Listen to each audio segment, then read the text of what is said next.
Finally, the Honorable Supreme Court on 10th December 2024, 10th December 2024, says that we, the petitioners, are eligible to participate in the recruitment process for teachers from class 1 to 8. That is what the Honorable Supreme Court says. And that order, my lord, my ladyship, is the basis of this entire writ petition. My ladyship would first see that order of the Honorable Supreme Court where State of Assam was a party. The order, my ladyship, would find at page 567, annexure P4. That is the basis of the present writ petition and how the state is misinterpreting and misunderstanding the order of Honorable Supreme Court. These two conditions are met, which is you should be in service as on 10th August 17, plus the second that you should have completed the Nios DLED course within the specified time. You will be considered as a valid diploma holder. On the basis of this, my ladyship, this Honorable Court allowed my writ petition. There were multiple writ petitions filed before this Honorable Court. The order, the relevant order starts at 563. Yes. Please see the opening line, ladyship. It is dated 17th June 2025. When counselling starts, the document verification is started from 27 June. I am reading the opening lines. In view of the judgment of Honorable Supreme Court passed on so-and-so, in review petition so-and-so, so-and-so, in case of Vishwanath and others versus State of Uttarakhand, the applicants who have successfully submitted their online application with 18 months DLED from NIOS against the advertisement dated so-and-so are hereby asked to attend the second phase of physical document verification in due course of time when notified in so-and-so, so-and-so, so-and-so as in-service teacher. The problematic part is list of testimonial and documents. This is the problematic part in this particular notification. Now, what are they asking? In my humble submission, beyond the scope of Honorable Supreme Court's order is 1 onwards. Kindly see 1, papers related to proof of in-service as on 10th August 17. First, they are asking for appointment letter and accepted joining report of the applicant. Second, they are asking of minutes of social matching committee of the school in respect of the appointment of the applicant concerned. Third, they are asking for attendance register. Fourth, they are asking for certificate issued by school authority. Fifth, they are asking for salary statements. Sixth, they are asking for UDIS records. I am glad they did not ask me for a selfie sitting in the school that I am teaching. So they asked me 6 documents, which is nowhere mentioned in the Honorable Supreme Court's order. And the document verification has started last Friday. And they say, my ladyship, that all these 6 documents are mandatory.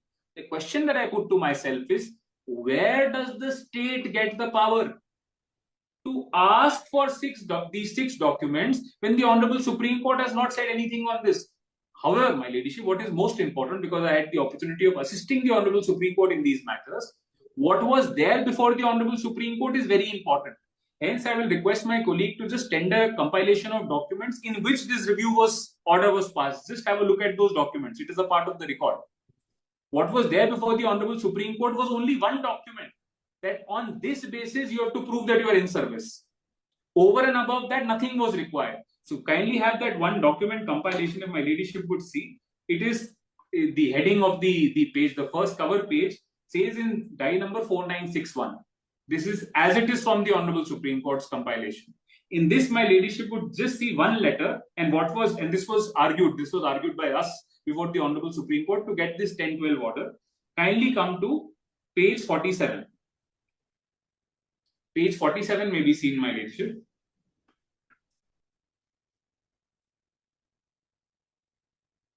This is a letter dated 3rd August 2017. My ladyship would see that the second paragraph of page 47, this is a letter issued by MHRD, Ministry of Human Resource Development, School Education and Literacy, Government of India. They are the ones who had introduced this course, which was a one-time course, and this is the first letter by which this guideline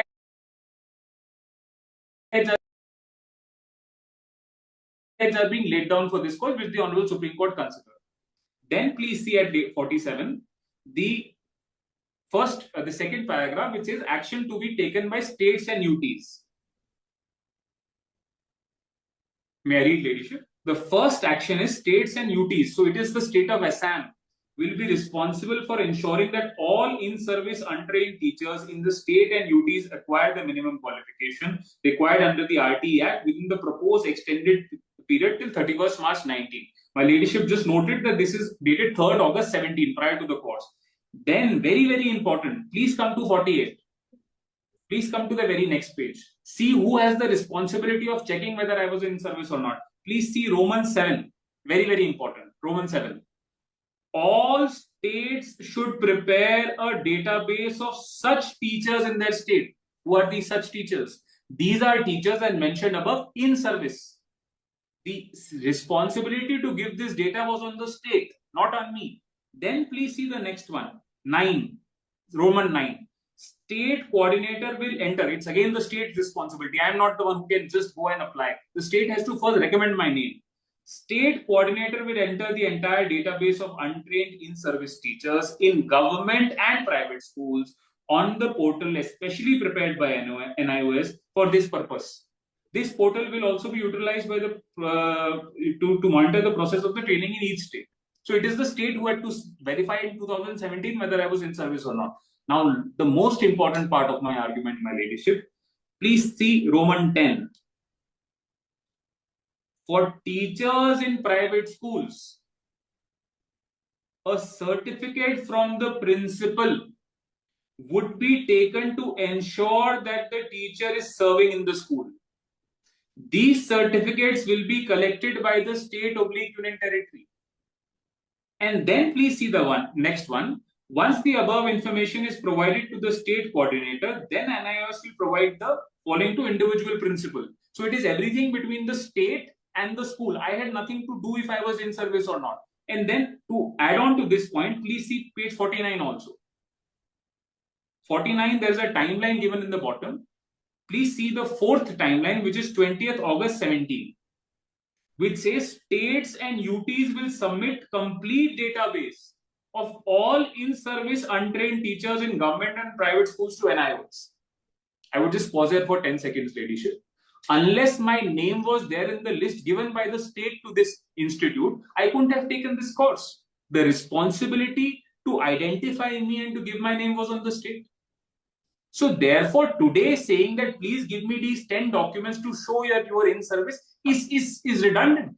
There is absolutely non-application of mine when these 10 documents are being asked from me, when the responsibility on the state throughout was to give my name, that whether I was in service or not. Plus, my ladyship, just adding on to this, even as per the document which was there before the Honorable Supreme Court, what is there? The only document is principal's certificate, which I have annexed. Please see one example. I put it in the writ petition. Please see one example. Page 59 is one of the examples. This certificate is available for every petitioner.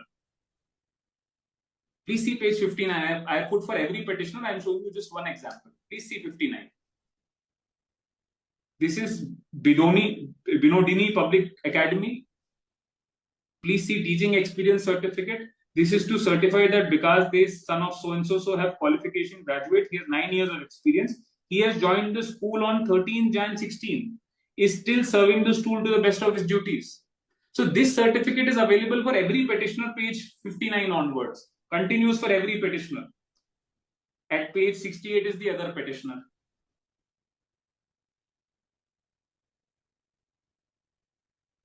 So ultimately, my ladyship, what I am trying to reach at is that once the Honorable Supreme Court has given a finding on a particular aspect, this Honorable Court has followed it. At least 9 different states have followed it. Punjab has followed it. KBS has followed it. Multiple states have followed it. West Bengal has followed it.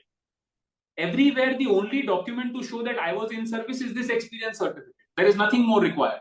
Plus, very, very important, there were previous recruitments done by the same very state. It is not as if we are being recruited for the first time.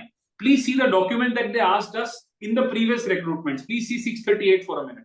They never asked for all these 7-8 documents. At 638 is the notice of a previous recruitment for us. At 638.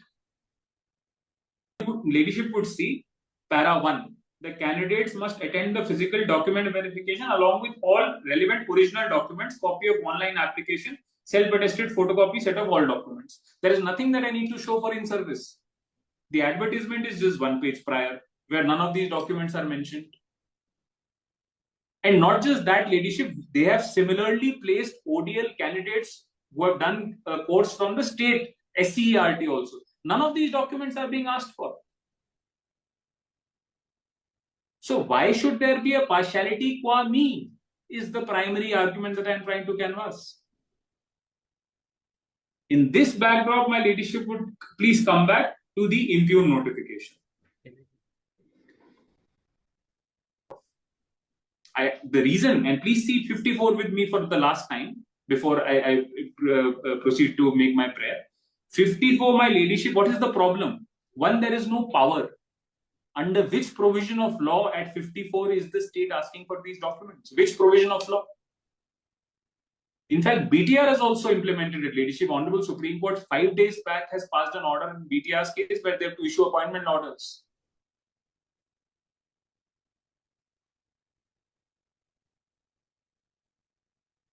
Please see 54. Now they say appointment letter and accepted joining report of the applicant. I am giving the experience certificate which was required as per the original NCT notification.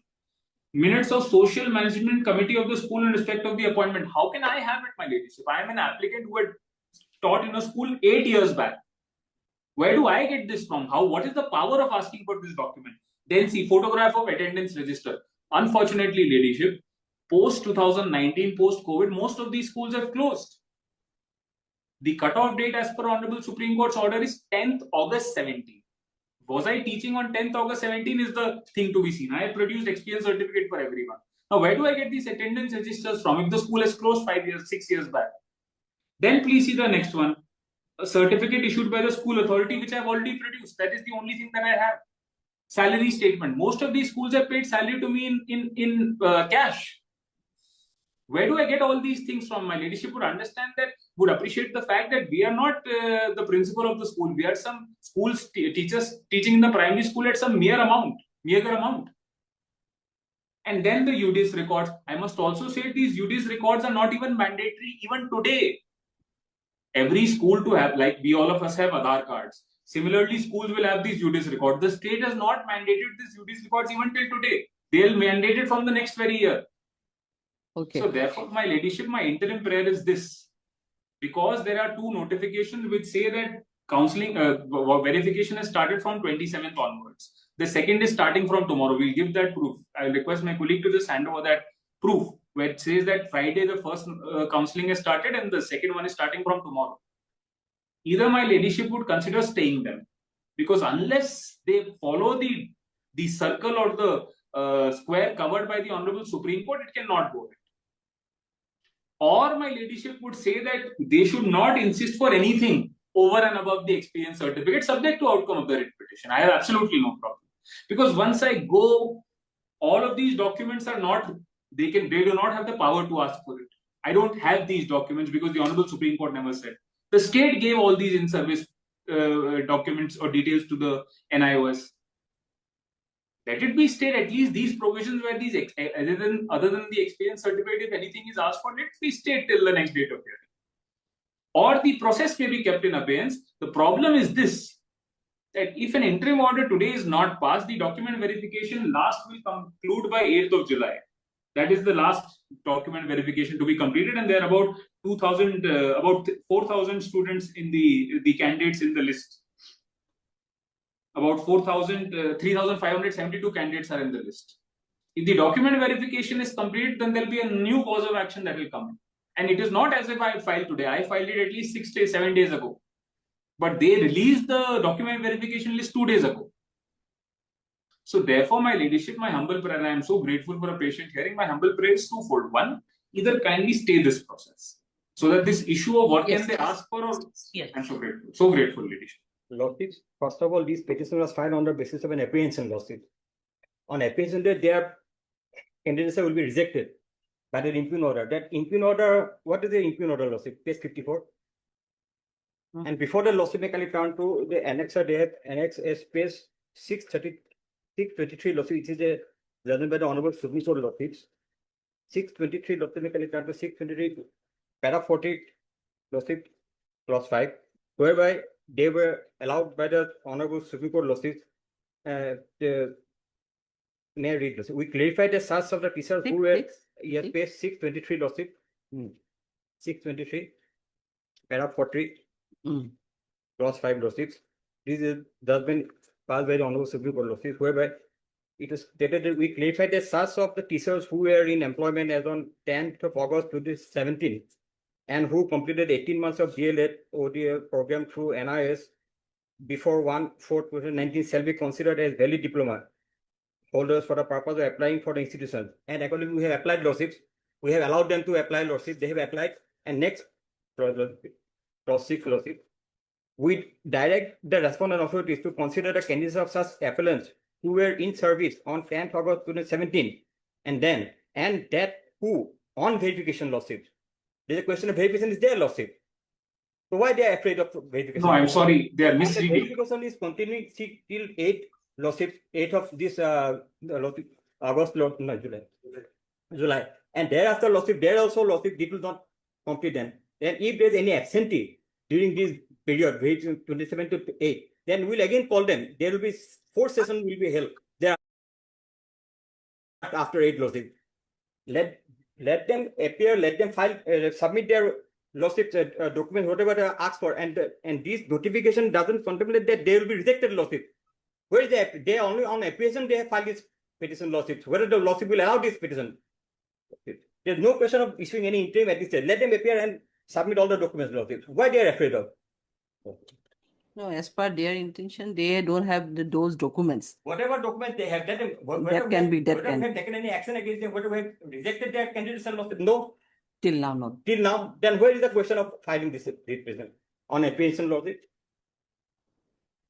And verification process is still continuing, and it will be continued thereafter also. And during this period, if there was anyone absent from this verification process, they will be again called for lordship. There will be another 4 round of session to be going after 8 of July. So at this stage, no lordship issue notice. Let us fix immediately after vacation. I will take the instruction from the authority lordship. Learned counsel is trying to mislead. Kindly see what he was reading. No question of mislead. One second, please. I didn't utter a word when he was speaking. Please see the first page of the paragraph that he was relying upon. Please see 597. The judgment that he is reading is of West Bengal. It is not of this court, or it is not concerning Assam in any manner. I appeared in this matter, so I can very categorically say, please see the first page of the paragraph that he was reading. Please see 597. It does not concern Assam.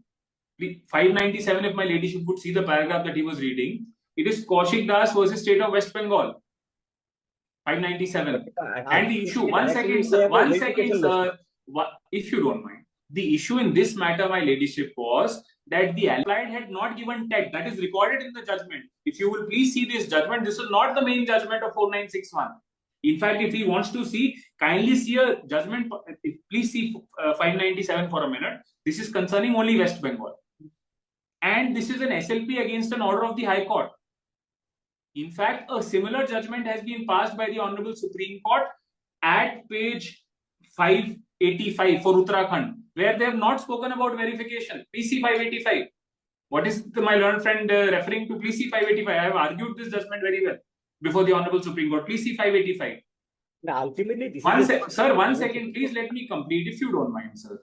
585, my ladyship, is a judgment pertaining to Uttarakhand. And see the operative part at the operative part, my ladyship would see, comes at 593. There is no question of verification. Please see the operative part. 593, para 21 is important. Indisputably, the other institutions would also include the schools run by the state government. At 593, para 21, I am reading. And then see 23, very, very important.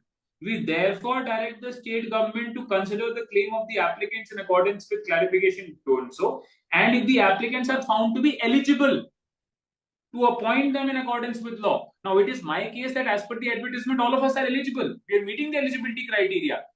It is not my apprehension that they will reject me. I am questioning the source of power. My ladyship, if the impugned notification is seen, it does not even disclose the source of power.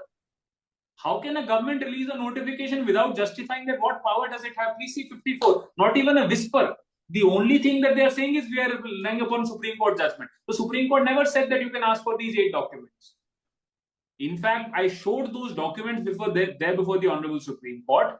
It was the state's duty to tell that who is in service and who is not in service. Today, going the clock backwards, after 8 years, what purpose would it be met? So therefore, ladyship, it is not right to say that it is my apprehension. I am not apprehending. I am challenging the very source of this notification. And that I can only do if I. So therefore, my ladyship, please kindly consider, because ultimately it's 3,500 people. Today, if it is not state, there will be 3,500 more petitions coming in, because ultimately, if you please see the opening lines of 54, it does not talk about anything else, only the Honorable Supreme Court's order. Honorable Supreme Court order does not say so. It only says you are. On page 37, paragraph 13.16, it is apprehension. The petitioner reasonably apprehend that their candidature may be arbitrarily rejected. Well, that is one of the grounds. I'm sorry. And why there are at least 8 more grounds. Let them appear and verify whatever document they have lost. There are at least 8 more grounds. Any action, then they can come to this honorable. No, I'm sorry. I'm challenging the notification. Please see my prayers. Please see my prayers. Pleaded they on apprehension that they'll be arbitrarily rejected, and they've approached this honorable court. Please see my prayers at page 48. It is not just apprehension. I'm sorry. I'll take instruction in this case. My ladyship, the writ petition cannot be read in bifurcation. I'm sorry. Please see my prayers. My prayer is very clear that except experience certificate. 1 second, sir. Anything that will take any action, only after. My ladyship may record their statement and they will not take any action. They will do the document verification and not take any action. I am happy with that. They have stated that they will apprehend. Please see my reliefs. It cannot be that both of us keep arguing at the same time. Please, sir, you can conclude, then I will put my word. Please. And this is not a case to be filed in the vacation court also. Though I'm sorry, my ladyship. I'm sorry. If I am challenging a notification of 17 June by which the verification has to be conducted from 27 June and 1st They have filed this case on 27th. They have listed it today. I have filed it on 25th. We have mentioned twice, my ladyship. The registrar said, please move it in the vacation court. My concerned colleague is there. Twice they have tried to mention. So, my ladyship, one of these prayers is very, very important. I will urge my ladyship to consider one, either staying it, or the document verification may happen without the experience certificate. Third, the most reasonable I am trying to say, let the results not be declared. Let the results of document verification not be declared, because then, 1 second, sir, what is this apprehension, please? Let the results not be declared so that the equities can be balanced. What could happen if the results are not declared till the next date of hearing? At least this issue could be decided. The result is so far most probably till 8th of July the verification will be there, and then only as Master Authority has submitted that 4-5 rounds of the reassessment. My ladyship, there is nothing on record. There also. There's nothing on record. That's why it's not a question of result is not so. No, we are not. Anyway, unfortunately, there is nothing on record. There is nothing on record. Yes. Okay, I'll pass the order. Yes. My ladyship may at least consider. My ladyship may kindly consider there is nothing on record to say that after 8th July it will continue. There is nothing on record, not even a single paper. So therefore, ladyship, if nothing is done at this stage, the entire petition will become infructuous, because I am challenging the basis on which this notification has been issued in clear violation of the Honorable Supreme Court's order. The specific document that I showed, my ladyship, I'm sorry. There's nothing on record. There's 1 second, sir. 1 second, please. Have some courtesy, please, sir, if you don't mind, sir. Please. Ladyship, those documents that I showed clearly say that the only document is experience certificate. I understand my ladyship. Yes, I have understood your submission. Yes. So only one of these 3 interim prayers may be considered, or else this writ petition will be infructuous. And I'm not saying make it an interim, make it given ad interim order till the next day. Please have it at any date as convenient to the learned government council. But until the next date, this writ petition should not become infructuous. Let them not take any action on these document verification. Let them not publish the result of the document verification. At least that much can be done. I am being fair to the court. I mean, I am being most fair to the court that don't stay. Pardon? What is submitted? The impugn notification doesn't reflect that we will take any. We have only asked them to submit the documents only. Ladyship, they take 24 hours. Arbitrarily. On application, what are lost? Within 24 hours. Within 24 hours, they will publish the result. They have done it in past. And I have come well in time. If this interim order doesn't come, the problem is it will become infructuous. Please see. Nothing will happen. Okay. My ladyship may record his statement, then nothing will happen. I will be very happy with that. Oh no, that statement I'll definitely record. I will record that statement as I submitted that. That nothing. 5 rounds of recorded time, I'll be more than obliged. That till next date, whatever date, nothing will happen. Okay. And also, that Supreme Court has directed the verification of the page 624. That is most probably as he submitted, it is the connection of the West state Bengal of only. Bengal. And they have relied on a Uttarakhand case losses. Uttarakhand and West Bengal. And now I am relying on the State of West Bengal. Yes, it was West Bengal, the issue is different. Document losses. If my ladyship would see By the the Supreme Court losses, is binding on all. Losses. No, my learned friend did not have the Anyway, opportunity to assist the Honorable Supreme Court in that Last of matter, July but I docket. had. On I 28th of had July. the opportunity. The issue there in the judgment is written. It is written that the apprehension of the state is that most of these eligible teachers would have not qualified tech, and hence the verification comes into picture. It is not the apprehension here that we have not qualified tech. So they are mixing two issues. I can say it with responsibility because I argued that matter. This will go only And that is recorded in the on the final hearing. Okay. I'm sorry. 28th of July docket. You need on 28. Okay. My ladyship 28th may be slightly difficult. Can it be a day thereafter? Thereafter. Yes. Can it be 30th if possible? 30th. 30. Yes. Okay. 30. And but my ladyship may consider on the interim prayer and Pass the order. Losses. That was, I'm so grateful. I heavily objected regarding Well, let him object, but at least his statement may be taken into account because it will become infructuous, my ladyship, and we are 3,500. Okay. And I must also mention 8 states have implemented without asking for anything else apart from the experience Okay, certificate. that you have already submitted. Yes. Yes, KVS is one of the most important. West Bengal has seeking similar kind of losses certification.